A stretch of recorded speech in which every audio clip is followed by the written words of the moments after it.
Árabe hacen pues David, como me usé en la esa pape, más ese mitad me hace mi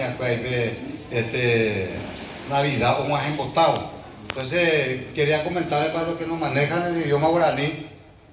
que anteriormente era nosotros en el interior nos juntábamos todos los amiguitos del barrio y estábamos ya con la supervisión de nuestros padres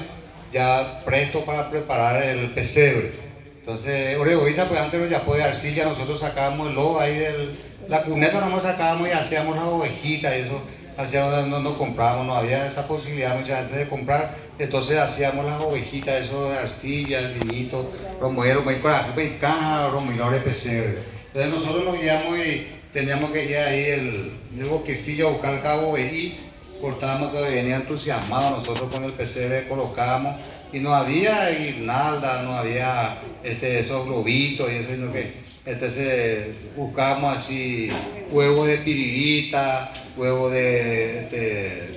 perdiz, de ganso, un poco hay, arroz peyuja, ya para un yaputín, y lo vamos a pesar y pues colocamos eso en el pesebre.